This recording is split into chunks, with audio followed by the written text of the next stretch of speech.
보험료를 13% 올리고 소득 대체율을 43%로 인상하는 내용의 국민연금 개혁안이 마침내 국회를 통과했습니다. 18년 만에 성공한 이번 연금 개혁은 더 내고 더 받는 것이 핵심으로 국민연금 기금 소진 시점은 현재 예상보다 9년 늦춰집니다. 정부가 토지거래 허가구역을 확대 재지정한 가운데 이번 주 서울 아파트 매매 가격이 전주보다 더 크게 오른 것으로 나타났습니다. 특히 토호제 대상지에 포함된 강남 3구는 7년여 만에 최고 상승률을 기록했습니다. 한 달여 만에 토지거래 허가구역이 확대 재지정되면서 해당 지역에서는 대혼란이 벌어지고 있습니다. 이미 잠실동 등에서는 매도를 서두르려는 급매물들이 나오기 시작했습니다. 미국 중앙은행인 연방준비제도가 이번 달에도 기준금리를 현 수준으로 유지하고 연내 2회 기준금리 추가 인하를 시사했습니다. 한국은행의 통화정책 운영에도 숨통이 트였다는 평가가 나옵니다.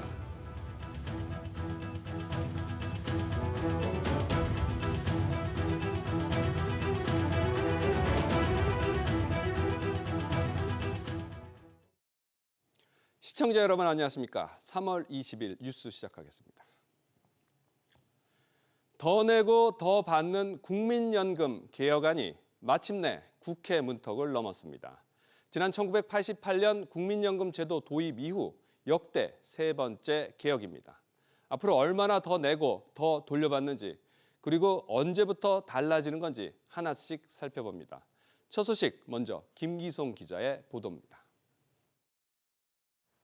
지난 1988년 보험료율 3%로 출발한 국민연금은 93년 6%를 거쳐 98년에 9% 수준을 지금까지도 유지하고 있습니다. 소득 대체율, 이른바 받는 돈은 40%인데 비해 훨씬 적은 수준인 만큼 오는 2055년이면 기금이 소진될 거란 우려가 커지자 조정에 나선 겁니다. 가입자가 매달 내는 보험료율은 9%에서 13%로 은퇴 후 수급 연령이 되면 받기 시작하는 연금액은 소득의 43%로 높아집니다. 당장 내년부터 적용되지만 급격한 부담을 줄이기 위해 보험료율 인상폭은 매년 0.5%포인트씩 올리기로 했습니다. 지난해 정부안이 나온 지 6개월 만에 모수 개혁은 이뤘지만 구조 자체를 손봐야 한다는 목소리도 여전합니다. 모수 개혁만으론 연금 고갈 시점을 9년 정도 늦추는 단기 처방이기 때문입니다.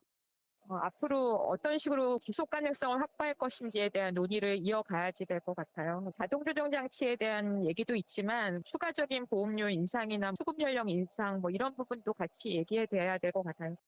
특정 세대에 대한 유불리도 지적되는 만큼 모든 세대가 납득 가능한 연금 개혁의 공은 국회 특별위원회로 넘어갔습니다. SBS 비즈 김기송입니다. 이번 연금 개혁에 따라서 월 300만 원 정도 버는 직장인은 보험료를 매달 6만 원 정도 더 내게 됩니다. 물론 나중에 받는 연금도 더 늘어나게 되는데요. 이 내용은 정광윤 기자와 좀 더 짚어보겠습니다. 자, 정 기자, 그럼 보험료 언제부터 오르게 되나요? 네, 당장 내년부터 매년 0.5%포인트씩 올라가게 됩니다. 8년 뒤면 보험료율이 현 9%에서 13%까지 올라가는 겁니다. 이에 따라 지난해 말 기준 월 309만 원을 받는 직장인이면 보험료가 월 27만 8천 원에서 40만 2천 원으로 12만 4천 원 오릅니다. 이 가운데 절반은 회사가 내주니까 직장인 본인이 내는 돈은 6만 원 정도 늘어나는 겁니다. 내년부터 40년간 보험료를 낼 경우 모두 1억 8천만 원 정도를 내게 되는데요.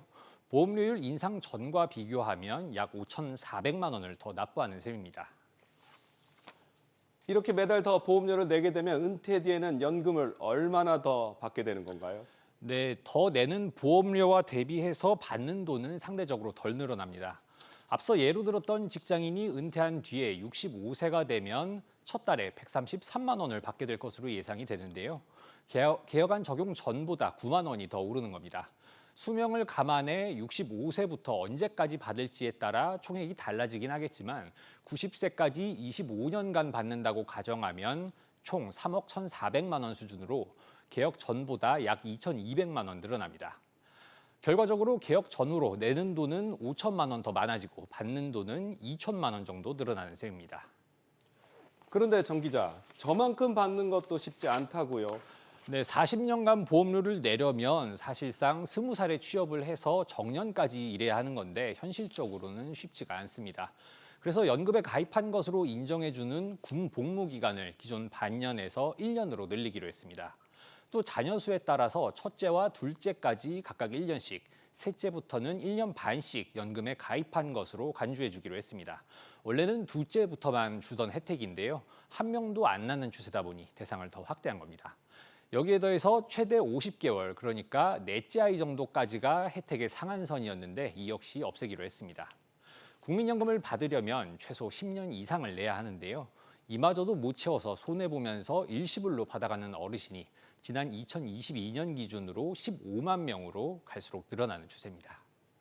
네, 정 기자 잘 들었습니다. 지금부터는 부동산 시장 소식 집중적으로 알아보겠습니다. 지난달 서울 토지거래 허가 해제 이후에 강남권을 중심으로 가격이 급등했습니다. 이에 결국 어제 정부와 서울시가 토호제를 확대 재지정하게 됐죠. 이번 주에도 강남 3구는 물론이고 서울 곳곳의 아파트 가격이 상승세를 이어갔습니다. 유정현 기자가 보도합니다.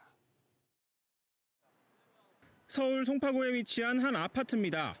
지난 1일 전용 면적 84제곱미터 아파트가 27억 4천만 원에 거래됐는데 한 달 전보다 4억 원가량 올랐습니다. 서울시가 지난달 12일 토지거래 허가제를 해제한 이후 강남권 아파트 가격은 가파르게 치솟았습니다. 지난 17일 기준으로 강남 서초 송파구의 전주 대비 아파트 가격 상승률은 0.7에서 0.8%에 달합니다. 서울시 전체 자치구 평균 상승률 0.25%를 크게 웃도는 수치입니다. 토허제 해제 이전인 지난달 10일 기준 이들 3개 지역구의 아파트 가격 상승률이 높아도 0.14% 정도였을 때보다 상승폭이 커졌습니다. 토허제 해제 직후 호가만 올랐을 뿐 가격 급등은 확인되지 않고 있다는 서울시의 설명과 현실은 전혀 달랐습니다. 마포, 용산, 성동구 등의 아파트 매매 가격 상승세도 심상치 않습니다. 금리 인하나 혹은 대출 규제가 상대적으로 완화된 연초 효과 거기에 계절적 성수기 이런 것들이 겹친 걸로 보이고요. 토어제는 그런 과정에서 이제 불쏘시개 역할 정도를 했다 정도로 보고 있습니다. 서울시의 토어제 해제가 재산권 보장을 위한다는 명분도 집값 안정이라는 방향도 모두 놓쳤다는 비판이 계속 제기되고 있습니다. SBS 비즈 유정현입니다. 이런 가운데 어제 정부와 서울시가 강남 3구와 용산구에 대한 토지거래 허가구역을 확대 재지정함에 따라서 시장 내 혼란은 가중되는 모습입니다. 토호제 재지정 아파트는 순식간에 매도 호가가 내려간 급매물들이 나오고 있는 한편 전세 매물은 품귀 현상 우려도 커지고 있습니다. 이 내용은 박연신 기자가 취재했습니다. 토지거래 허가제 재지정 소식 이튿날 서울 담실의 한 부동산 중개업소가 올린 급매물입니다. 매도 가격을 확 낮춘 물건이라며 이번 주 토요일까지만 거래가 가능하다고 강조합니다. 현지 중개사들은 가격 추가 조정도 가능한 상황이라고 분위기를 전합니다. 이게 갑자기 토지거래 허가 묻는다고 하면서 금액을 낮추셨던 거거든요. 요번 주 안으로 계약서를 꼭 하겠다 하면 저희가 이제 며칠 안 남았으니까 조금 더 낮춰라. 내일 토요일까지밖에는 진행이 안 돼. 이번에 허가구역으로 지정된 서초구 반포동 일대도 매수 문의가 뚝 끊겼습니다.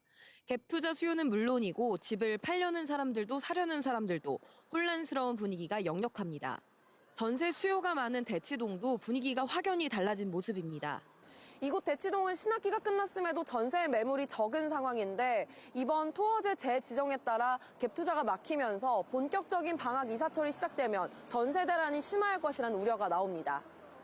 전세를 이제 내주는 조건으로 해서 매매하는 그런 매도인 문의도 많이 있고 매수인 문의도 조금 있었죠. 전세는 그 매매와 상관없이 전세는 꾸준히 문의가 있죠. 106개 정도 나와 있을 거라고. 많은 편은 아니죠. 이제 매물이 기하다 보면은 전세 가격을 주인들이 조금 올립니다.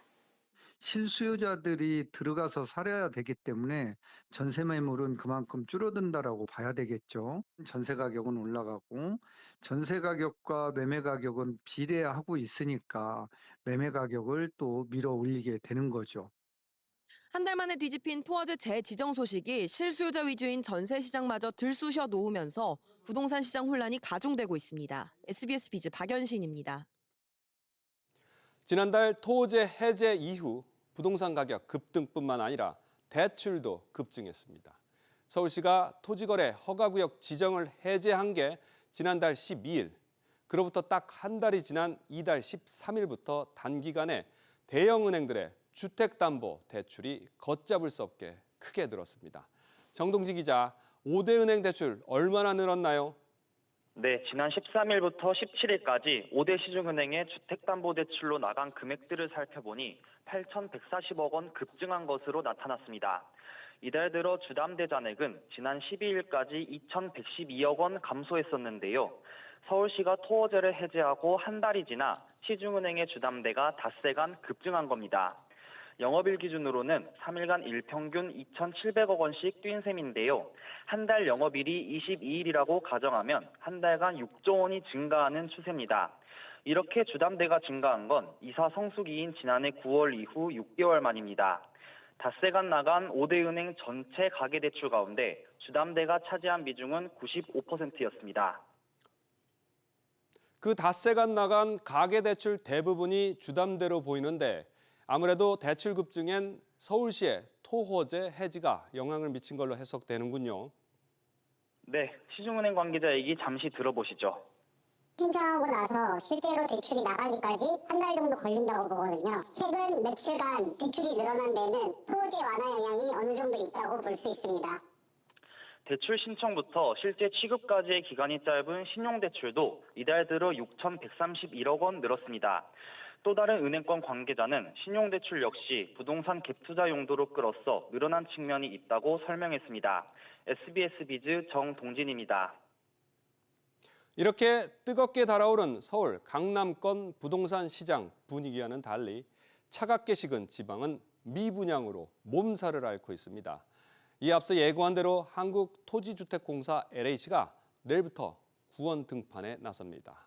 최지수 기자, LH가 본격적으로 팔을 걷고 나섰는데 지방 악성 미분양 얼마나 매입하나요? 네, 정부는 내일 악성 미분양 매입 공고를 실시해 매입 절차를 본격 시작합니다. 지난 1월 말 악성 미분양 주택이 22,800여 가구로 약 11년 만에 가장 높은 수준을 기록하자 지난달 이 같은 대책을 발표한 건데요. 매입 대상 주택은 입주자 모집 공고를 거친 후에도 분양되지 못한 아파트로 수도권을 제외한 전 지역이 대상입니다.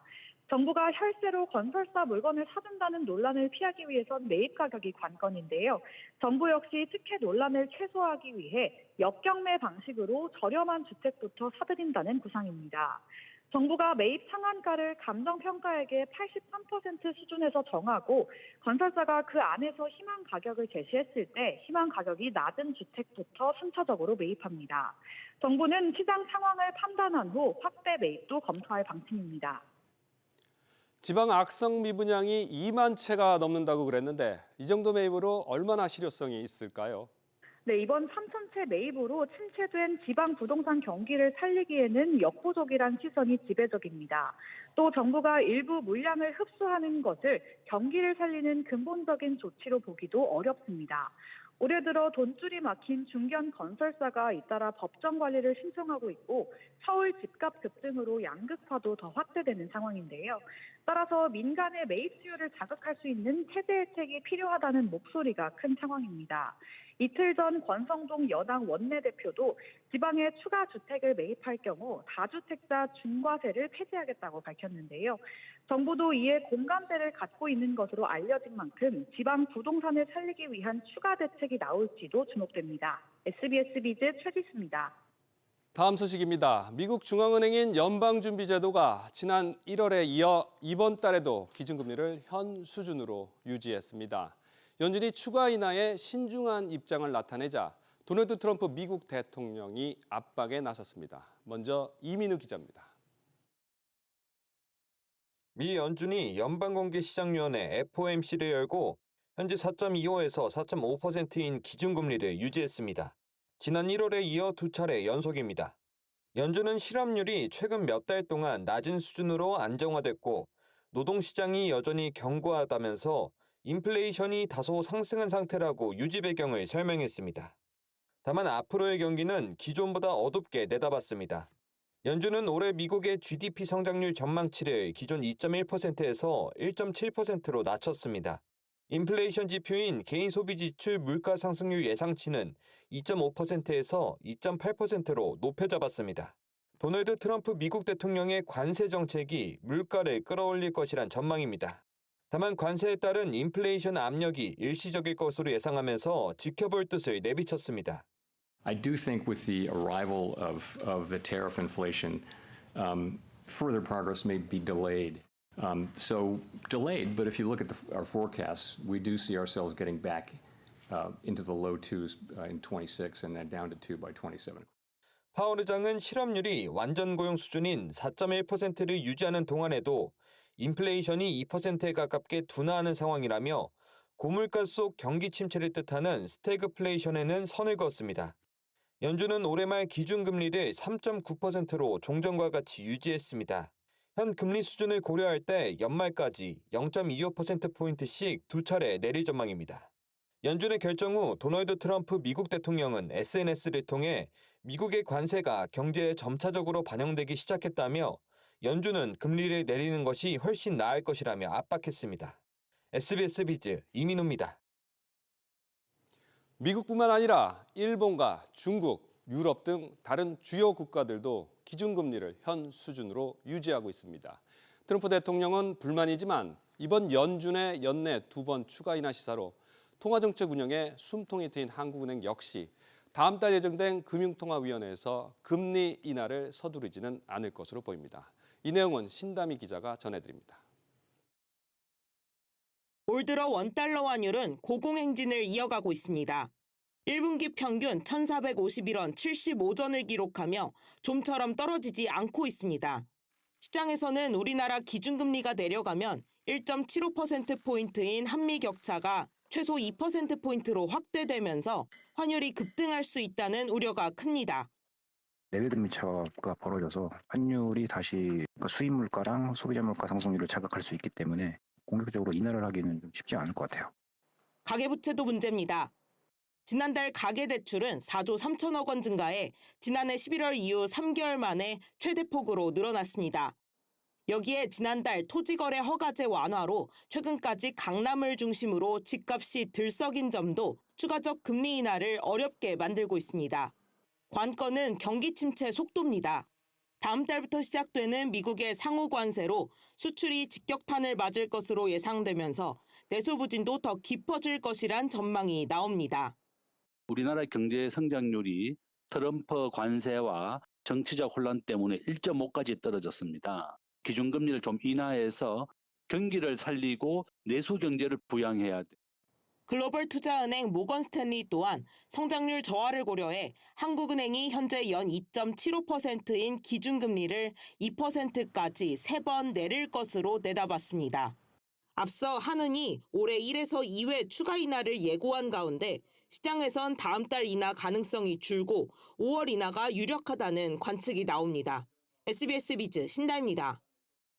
현대자동차 호세 무뇨스 사장이 미국 내 현지화 전략으로 정책 변화에 유연히 대응하겠다고 밝혔습니다. 또 현대차는 정관에 수소 사업도 추가했는데요. 다음 달 예고된 미국 트럼프 행정부의 관세 정책에 대한 대응 전략으로 풀이됩니다. 윤재 기자, 오늘 현대차 정기 주총에서 어떤 얘기들이 나왔나요? 오늘 서울에서 현대자동차가 제57기 정기 주주총회를 개최했습니다. 현대차 첫 외국인 CEO인 무뇨스 사장이 직접 참석해 영어로 인사말을 했습니다. 무뇨스 사장은 미국 내 현지화 전략으로 어떠한 정책 변화에도 유연하게 대응하겠다라고 밝혔는데요. 구체적으로는 미국 조지아주 메타플랜트 아메리카에서 아이오닉 5와 9을 생산하고 혼류 생산 시스템을 구축해 하이브리드 모델도 추가할 계획이라고 밝혔습니다. 미국뿐 아니라 유럽, 중동 등 지역에서도 맞춤형 전략을 추진하겠다고 강조했습니다. 무뇨스 사장은 유럽에서는 전기차 신차 모델을 출시하고 사우디아라비아에서는 현지 파트너사와 함께 생산 기지를 구축하겠다고 했습니다. 이런 가운데 오늘 주총에서 현대차가 정관에 수소 사업을 추가한 부분도 주목되는군요. 네, 현대차는 사업 목적에 수소 사업 및 기타 관련 사업과 부대 사업 등을 추가하기로 했습니다. 앞서 현대차 그룹은 지난해 현대모비스 등 그룹 계열사에 흩어져 있던 수소 사업을 현대차 중심으로 일원화했는데요. 중국에 이어 최근 국내에 첫 수소 연료 전지 공장을 짓기로 확정하면서 수소 사업은 더 빠르게 진행될 것으로 기대됩니다. 다음 달 도널드 트럼프 미국 대통령의 자동차 관세 부과를 앞둔 상황에 하이브리드와 수소차 등 돌파구를 마련하려는 움직임으로 풀이되고 있습니다. 이 밖에 정의선 현대차그룹 회장을 사내이사로 재선임했습니다. SBS BD인재입니다. 하루가 멀다 하고 생활물가 가격 인상 소식이 계속되고 있습니다. 국민음식 라면부터 면세점, 명품, 화장품까지 또 오릅니다. 최윤아 기자. 네, 최윤아입니다.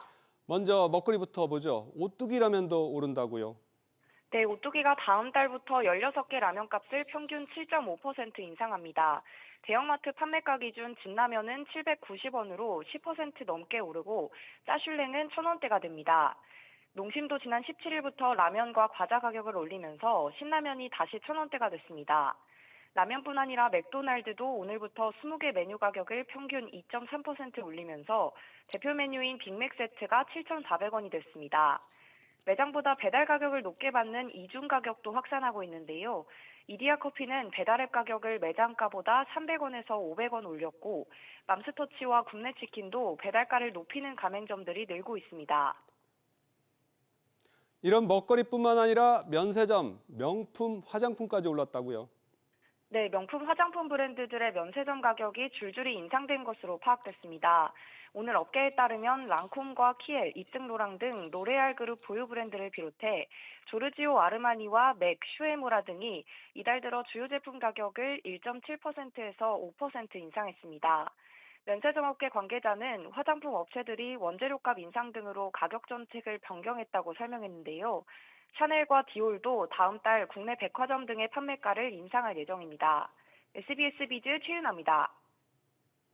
지난해 처벌이 강화됐지만 보험 사기가 줄어들지 않고 있습니다. 일부러 교통사고를 내고 보험금을 챙긴 일당들이 또 무더기로 적발됐습니다. 지난해 이런 고의사고 보험 사기 혐의자 수는 2배 넘게 뛰었는데요. 이렇게 일부러 사고를 내려고 하면 보험 사기 피해자인 사고 상대방은 운전 실력과 무관하게 피할 수도 없는 경우가 많습니다. 자세한 자동차 보험 사기 수법과 그 대응책을 신성우 기자가 전해드립니다. 한 차량이 2차로에서 좌회전합니다. 1차로에서 좌회전한 차량이 2차로로 진로를 변경하자 속도를 줄이지 않고 그대로 들이받습니다. 지난해 자동차 고의사고 보험 사기 혐의자는 총 431명, 10명 중 9명이 20에서 30대 남성들로 1,738건의 사고를 일으켜 82억 원의 보험금을 편취했습니다. 혐의자의 약 94%가 친구, 가족, 직장 동료 등과 사전에 고의사고를 공모한 것으로 나타났습니다. 가해자와 피해자로 역할을 분담하거나 고의사고 차량에 여러 명이 동승하는 등의 수법입니다. 2인 이상의 공모 사례가 대거 적발되면서 고의사고 보험 사기 혐의자 수도 크게 뛰었습니다. 지난 2022년 109명에서 2023년 155명, 지난해 431명으로 가파르게 증가하고 있습니다. 혐의자들은 진로 변경 시 차선을 지키지 않는 등 주로 교통법규를 위반해 과실이 많은 차량을 노렸고 또 시야가 어두운 야간을 이용했습니다. 진로를 변경하는 차량을 대상으로 한 고의사고가 62%로 가장 많았습니다. 진로 변경 차량을 확인했음에도 감속하지 않고 그대로 들이받는 식입니다. 교차로 진입 차량, 후진 주행 차량 등을 대상으로 한 사고가 그 뒤를 이었습니다. 고의사고가 의심되시면 합의는 신중하게 결정하시고 보험사나 경찰에 알려 도움을 요청하는 한편 블랙박스 등 입증에 필요한 증거자료 확보도 매우 중요합니다. 금융당국은 자동차 고의사고와 알선, 유인에 대한 기획조사를 확대할 계획입니다. SBS 비즈 신성우입니다. 코스피가 어제보다 0.32% 오른 2637.1에 장을 마치며 나흘째 상승세를 이어갔습니다. 특히 삼성전자는 2.91% 오른 6만 200원에 마감해 5달 만에 6만 원 선을 회복했습니다. 반면 코스닥 지수는 1.79% 내린 725.15의 거래를 마쳐 닷새 만에 730선이 무너졌습니다. 오후 5시 40분 기준으로 애프터마켓 거래 종목들은 한국거래소 종가보다 0.09% 하락한 채 거래 중입니다. 안녕하세요. K웨더 라이프스타일 예보 박선우입니다. 화창한 봄 날씨가 이어지며 내일도 전국 하늘이 맑겠습니다. 가벼운 산책하시기에 정말 좋을 것 같은데요. 다만 야외에서는 마스크를 착용하시는 게 좋겠습니다. 내일도 전국적으로 미세먼지가 기승을 부리기 때문인데요. WHO 기준으로 나쁨 단계를 보이며 공기질이 탁합니다. 건강관리에 유의하시기 바랍니다. 오늘 오후를 지나면서 전국적으로 기온이 큰 폭으로 올라 봄 기운이 물씬 느껴졌는데요. 내일은 아침 저녁으로 기온이 더 오르겠고요. 일교차도 더 크게 벌어지겠습니다. 내일 아침 기온은 서울 6도, 춘천 3도, 대구는 5도로 오늘 아침보다 4에서 7도가량 더 높게 하루를 시작하고요. 낮 기온은 서울 18도로 오늘 낮보다 4도가량이 높고 춘천과 대구는 10도 가까이 기온이 더 높아져서 각각 19도, 22도까지 오르겠습니다. 다음은 자세한 지역별 내일 기온입니다. 중부지방 서울, 청주 6도, 인천과 세종 5도, 춘천은 3도로 아침을 시작하겠습니다. 한낮 최고 기온은 서울, 대전 18도, 세종과 춘천 19도, 청주는 20도까지 오르겠습니다. 동해안 지방의 아침 기온은 7도, 울릉도와 독도는 8도입니다. 낮 기온은 속초와 강릉 19도 보이겠습니다. 남부지방 전주 6도, 부산 8도, 제주는 10도로 아침을 맞이한 후 낮에는 광주 19도, 대구 22도로 온화한 봄 날씨를 보이겠습니다. 전해상 맑겠습니다. 다만 동해상에는 최대 4m로 물결이 거세게 일겠습니다. 당분간 전국 대부분 지역의 하늘에는 구름만 많겠고요. 온화한 봄 기온이 계속되겠습니다. 다음 주 수요일에는 전국이 흐리고 비 소식이 들어있습니다. 날씨였습니다. 오늘 저희가 준비한 소식은 여기까지입니다. 시청해주신 여러분 고맙습니다.